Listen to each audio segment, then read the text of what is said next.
نن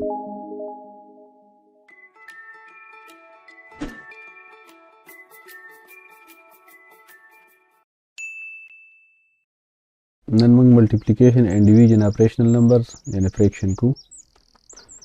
کله چې د فریکشنز یا د ریشنل نمبر ملټیپلیکیشن کیږي نو په هغې کې به موږ د بره انسې یعنی نومیریټر به د لاندې انسو یعنی ډینامینیټر سره سمپلیفای کیږي، کټ کیږي به. مطلب دا که چېرته دا په یو شان انسو باندې تقسیمیږي نو هغه به موږ یو بل سره تقسیمو.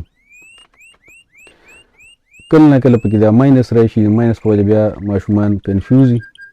د هغې ښه طریقه دا ده چې موږ دا ماینس بهر وباسو او 2/3 into 5/12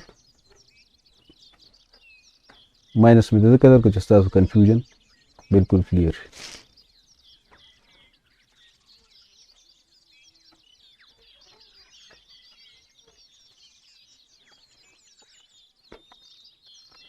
اوس دا 2 لاندې او بر انسي یعنی دا نومیریټر ډینامینیټر دا یو بل سره نه کټ کېږي. 5 او 12 یو بل سره نه کېږي، په یو انسي نه تقسیمیږي. البته دا 2 او 12 یو بل سره کټ کېدی شي، ملټیپلیکیشن دی او دا 2 دی او دا 12 دی، په 2 باندې ډیوایډ کېږي دواړه. که چېرته دی کې پلس یا ماینس وي یا ډیوایډ وي ډیویژن نو بیا نه کېږي، صرف په ملټیپلیکیشن کې به دا عمل کېږي.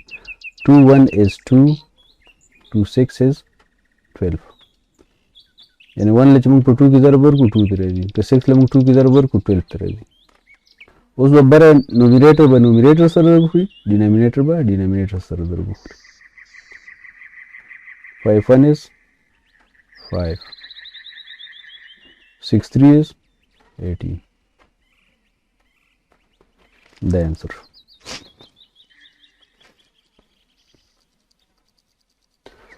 دغه شان د ریشنل نمبر ډیویژن هم بالکل د ملټیپلیکیشن په شان دی. په دې کې صرف یو عمل پکې یو سټپ پکې زیاتېږي چې کله موږ ته داسې د ډیویژن نښه راشي نو دا موږ کنورټ کړو څه ته ملټیپلیکیشن ته،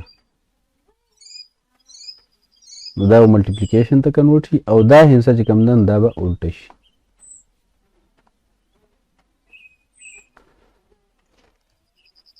ډیویژن ملټیپلیکیشن ته کنورټ شو او دې طرف ته چې کوم هندسه انداسه شوه الټه شوه.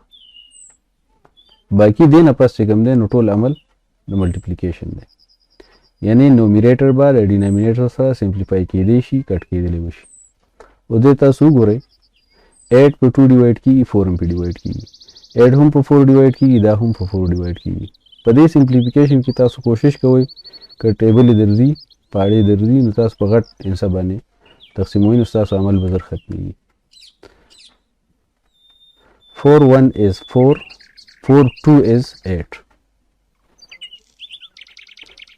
اوس بره نومیریټر له ضرب ورکړئ 3 2 is 6 7 1 is 7 دا انسر.